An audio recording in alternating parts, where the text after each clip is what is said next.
ഇനി ആരോഗ്യമുള്ള പല്ലുകൾക്കായി doctor ദിനക്സ് family dental clinic തന്നെ ചൂസ് ചെയ്യും.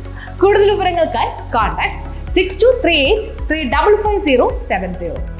വിമൻസ് എംപവർമെന്റ് ആൻഡ് വെൽഫെയർ അസോസിയേഷന്റെ നേതൃത്വത്തിൽ SSLC പരീക്ഷയിൽ ഉന്നത വിജയം നേടിയ വിദ്യാർത്ഥികളെ അനുമോദിച്ചു.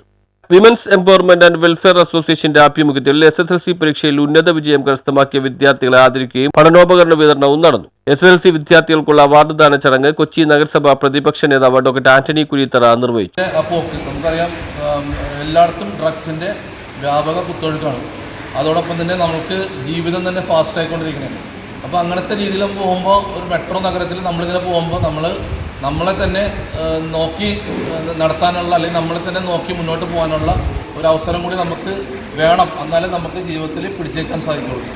അപ്പോൾ നമുക്ക് ഒരു ഉദ്ദേശ ലക്ഷ്യം ഉണ്ടാവണം. നമുക്ക് എന്താണ് നമുക്ക് ജീവിതത്തിൽ ആകാൻ കഴിയുന്നത്, അല്ലെങ്കിൽ എന്താകണം എന്നുള്ളൊരു ലക്ഷ്യത്തോടെ വേണം നമ്മൾ മുന്നോട്ട് പോകാൻ. എന്നുണ്ടെങ്കിൽ പല സമയങ്ങളിലും നമ്മുടെ ലക്ഷ്യബോധം പോകുമ്പോഴാണ് നമ്മൾ തളർന്നു പോകുന്നത്. എന്നുണ്ടെങ്കിൽ നമുക്ക് മുന്നോട്ട് പോകാൻ പറ്റാത്തൊരവസ്ഥ. അപ്പോൾ ആ ഒരു ലക്ഷ്യബോധം ഉണ്ടാവണം. ഞാൻ ഇന്നതാകണം, അല്ലെങ്കിൽ ഞാൻ ഇന്ന വക്കീലാകണോ, ഡോക്ടറാകണോ, എഞ്ചിനീയറാകണോ, അല്ലെങ്കിൽ സോഷ്യൽ ആക്ടിവിറ്റീസ് ആകണോ, അല്ലെങ്കിൽ എന്താണെന്ന് വെച്ചാൽ നമ്മൾ നല്ലൊരു ഒരു പൗരനായിട്ട് വരാൻ വേണ്ടി നമ്മൾ എന്തൊക്കെ ഹാബിറ്റ്സ് വേണമെന്നൊക്കെ ടീച്ചറോട് പറഞ്ഞു തന്നു. ആ രീതിയിൽ നമുക്കറിയാം, ഇന്നത്തെ ക്ലാസ് എനിക്കൊന്ന് കുറേ കൂടി കുട്ടികളും കുറേ കുട്ടികളുണ്ട്, പേരൻസും ഉണ്ട്.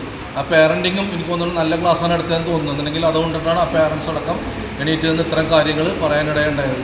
നമുക്കറിയാം, ഇന്നത്തെ കാലഘട്ടത്തിൽ ഇന്ന് A+ കിട്ടാത്ത കുട്ടികളില്ല, അല്ലേ? നമ്മുടെ ഡിവിഷനിൽ 7 സ്കൂളുണ്ട്. സെൻറ്റ് മേരീസിൽ മാത്രം 70 പേര് A+, ഫാറ്റിമയിൽ 68 പേര്. അങ്ങനെ എല്ലാ സ്കൂളുകളിലും A+ കൂടി വരുന്നുണ്ട്. അപ്പോൾ നമ്മൾ A+ കിട്ടിയ കുട്ടികളെയും അല്ലാത്ത കുട്ടികൾക്ക് കുറച്ച് ബുക്സൊക്കെ കൊടുക്കുന്നുണ്ട്. കുട്ടികളുടെ വികാസത്തിന് മാതാപിതാക്കളും കുട്ടികളും തമ്മിലുള്ള പോസിറ്റീവ് ബന്ധങ്ങൾ പ്രധാനമാണെന്നും കുട്ടികളുമായി ഗുണമേന്മയുള്ള സമയം ചെലവഴിക്കുകയും വിശ്വാസം വളർത്തുകയും ചെയ്യുന്നതിലൂടെ കുട്ടികളുമായുള്ള ബന്ധം ദൃഢമാകുമെന്നും അദ്ദേഹം പറഞ്ഞു. കമ്മ്യൂണിറ്റി കൗൺസിലർ സ്നേഹിത GRC, രമ സന്തോഷ് പോസിറ്റീവ് പാരന്റിംഗും ലഹരിക്കെതിരെ കൈകോർക്കാം എന്ന വിഷയങ്ങളിൽ വിദ്യാർത്ഥികൾക്കും മാതാപിതാക്കൾക്കും ബോധവൽക്കരണം നൽകി. ADS ചെയർപേഴ്സൺ സബീന നൌഫൽ അധ്യക്ഷത വഹിച്ചു. ഷീല റഫേൽ, പ്രീതി ഗ്ലോറിയ, സെന്നി, റോസ്മേരി, ഗായത്രി, നീന റോയ്, ജയപ്രിയ, സിമി, റീന, ഷിംല തുടങ്ങിയവർ നേതൃത്വം നൽകി. News bureau, fort Kochi.